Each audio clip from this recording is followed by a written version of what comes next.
Hello everybody, welcome to Super's Corner Show about Hudson County Schools of Technology. With us once again is our Superintendent, Frank Gargiulo. And we have a very special guest tonight, Chef Peter Turro, who's manning our cafeteria facilities and our kitchen.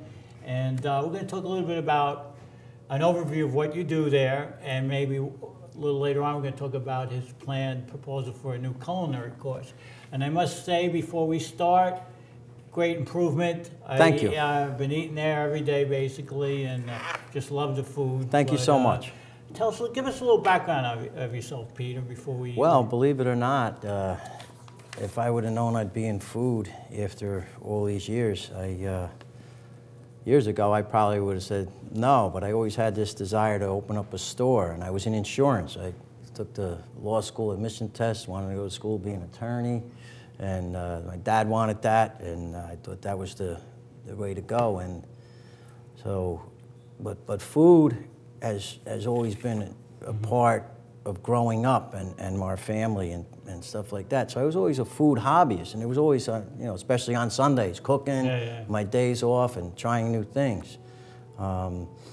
I had an insurance job where they came in and they let us all go one day, you know, the whole department, and I said, you know, I'm going to open up a small deli, or I'm finally going to go into the food business and do something I really enjoy and love to do.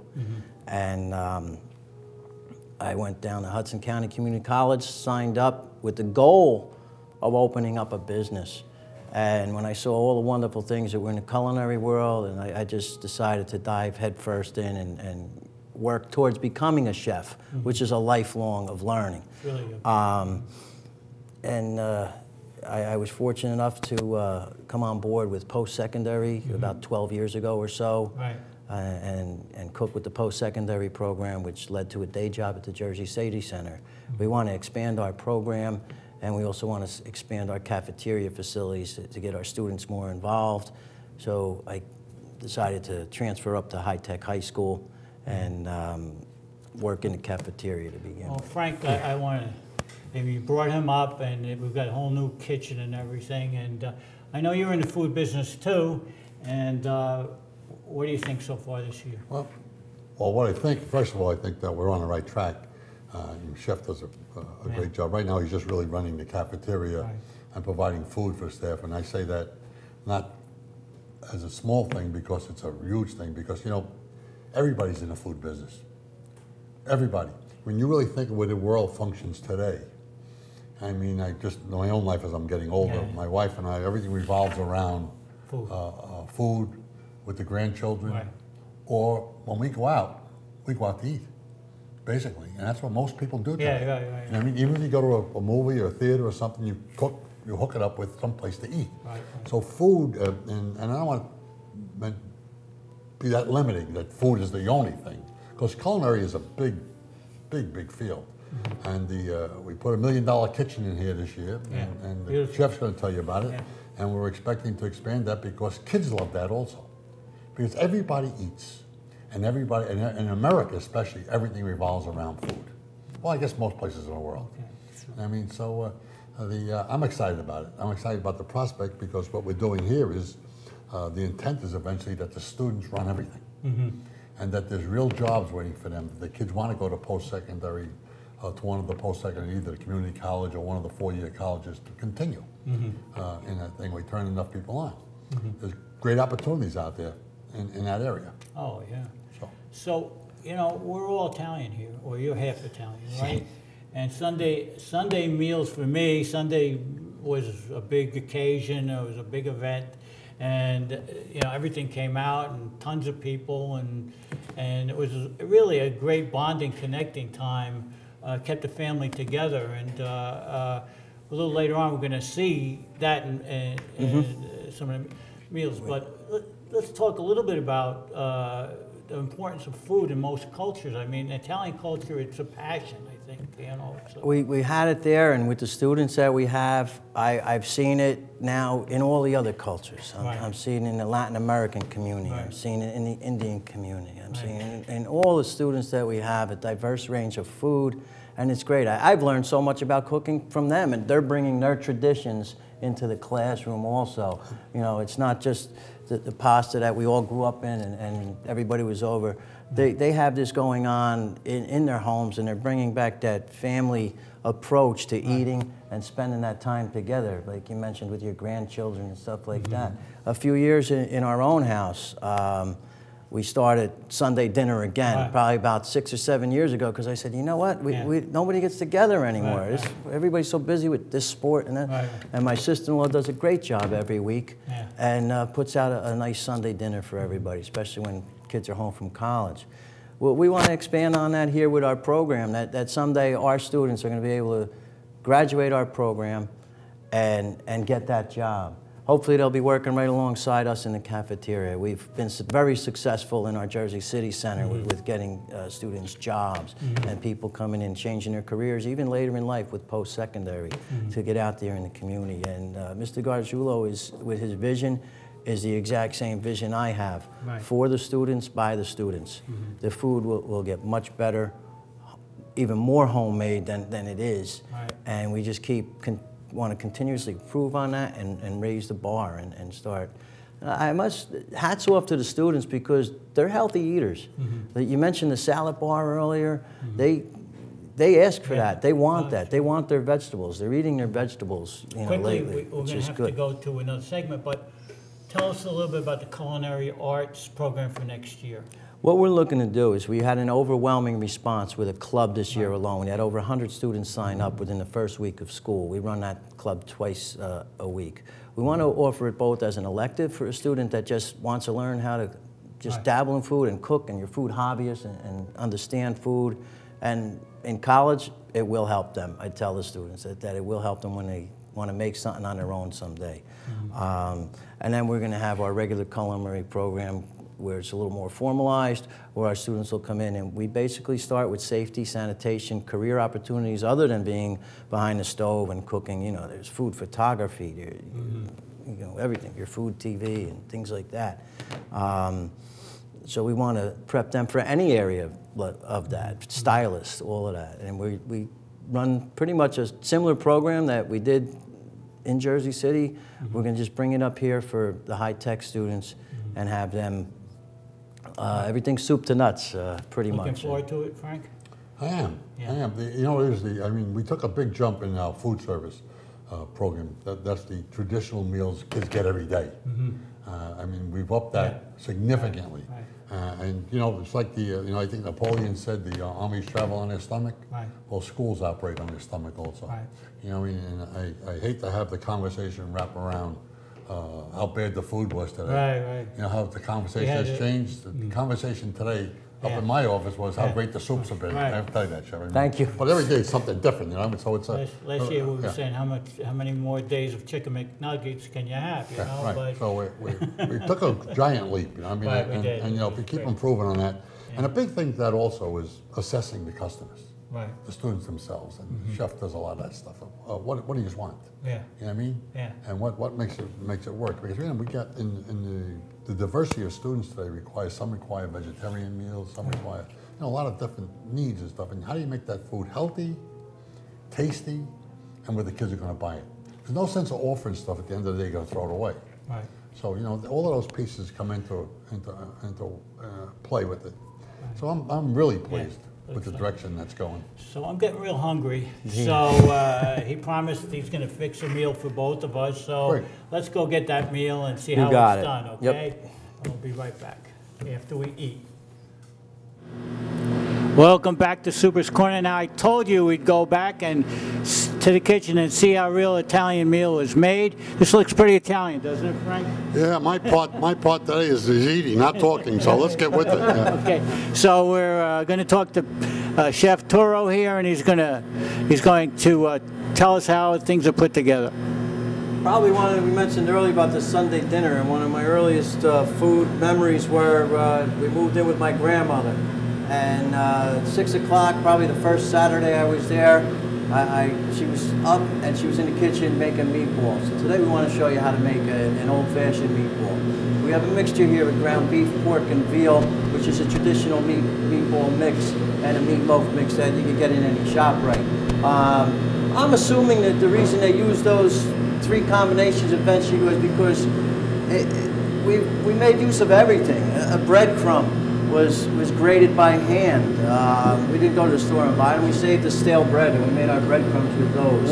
Our vegetables, when they were in season, we had them. When they were gone, you had to wait till next year for them and certain dishes. But this was a traditional Sunday dinner, and every Sunday, as you gentlemen know, was like a holiday. If somebody was missing, they had to explain to grandma or grandpa why you weren't on that Sunday dinner. It was a problem. But what we have a couple ingredients that we're gonna put in here. We're gonna start off with a little grated cheese, a little pepper, a little salt, not too much. This cheese is fairly salty. Some parsley, some garlic. Some people use onions also, and we're gonna have some breadcrumbs in there. Fresh breadcrumbs we'll use, and a couple eggs. And that's it for the most part. We want to take this here and we're going to mix it up and get it nice and mixed, not too wet, not too dry.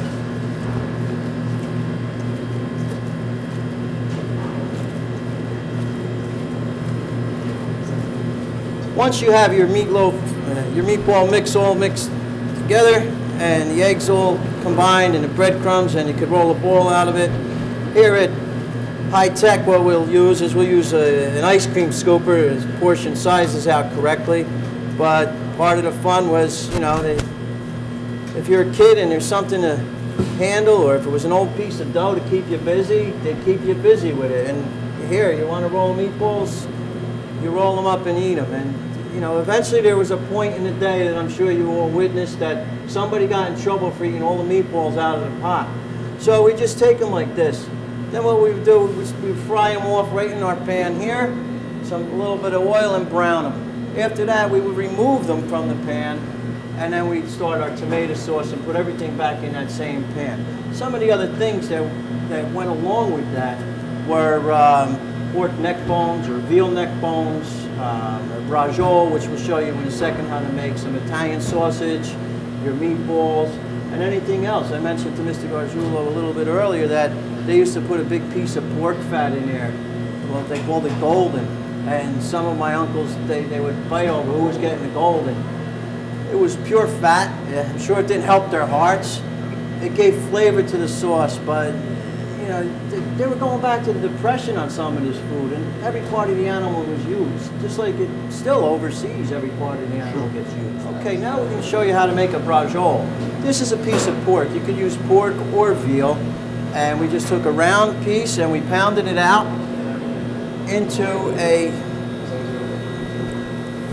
little nice flat steak there. And there's the pork fat, a sample of it. They would take something like that and just roll that up and tie it and put it in the sauce for flavor. It was the actual outer skin of the pork.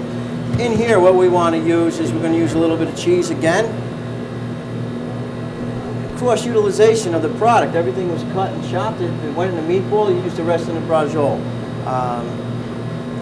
We had two big treats with braciole. One was the string, to get the rest of the meat off the string. You know, you got that. The other, some families put raisins inside.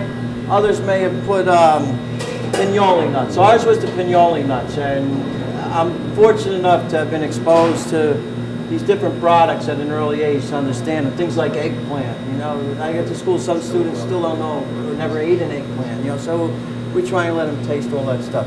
Once again, a little bit of salt, a little bit of pepper, and we're going to put the garlic in there. This here gets rolled up. The Germans have something similar called a rouladen, where they put a pickle in there and they braise it off, cook it slowly in the tomato-like sauce, and then these get tied or skewered with a toothpick. Either way, just be careful. You don't want to choke on a string, or you don't want to get jabbed with a piece of toothpick. But even then, that makes for an exciting Sunday dinner. Tie that off. We snip off our ends. And that's going to go right in and brown with the other meats that are in there. Your sausage and all of that's browning. To make a tomato sauce, I've changed the way I've done it recently just from being in the restaurants. I had fresher sauce that I like. But what they used to do was very simple. They would take a can of tomato puree, And they would brown some garlic in the oil right into the same pan that the meat was in. They would add the puree, and for each can of tomato puree, a can or a half a can of water would go in there. And they would just cook it all day long. And you had those wonderful smells in the house. You walked in, you'd smell the gravy or the sauce, whatever. You know, there's a big debate on that. That'll go on forever, but whatever your family called it, whether it was Sunday gravy or tomato sauce, that's a quick rendition of how that's made. What we have now is we have some rigatoni and some meat, something we're going to go over. We're going to have a little lunch now on what we just made. Well, thank you, Peter. Thank you. Well, this is the finished product, and this is the way a lot of Sunday meals looked. And we have the brajol here, right? And the we have the ziti and the salad, and it smells delicious, doesn't it? Just think of this as a high school cafeteria, and what the kids are exposed to. It's really wonderful, I'll tell you. And we're able to keep it healthy with everything that the state has and the laws and stuff. But we don't have to use the pork. We could use a ground turkey meatball. We make our substitutions there, and a turkey sausage and things like that, and portion control and all those good things to teach the kids to eat healthy. We have some broccoli rabe here. We have a rigatoni. I bought ronzoni for the main reason that if you didn't make it yourself, back then mostly it was just ronzoni on the shelves. We have our meat platter and we have our salad, and pretty much you would eat it in this order. You would have your pasta first, followed by your meat, and then your salad at the end. And this time of year we'd have some fennel to help you with digestion. And a little extra sauce or gravy, some crushed red pepper, and pecorino grated Romano cheese. One more thing I have to get for you that was part of growing up.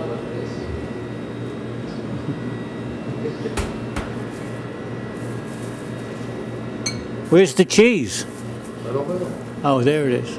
Oh. We went out, and most times, you know, they'd have cream soda on the table. We'd have Hoffman cream soda. Oh, boy. And the kids would get a little of that in a cup, and everybody would just eat all day. You'd come home from church or your worship, wherever you went in the morning, and there'd be a big thing of donuts on the table, and I'm sure that we've all seen them, and you would just eat all day, and it was a really nice time. And okay, so traditions do continue, which is great. well, let's eat. Let's manja. Okay. Well, this is terrific.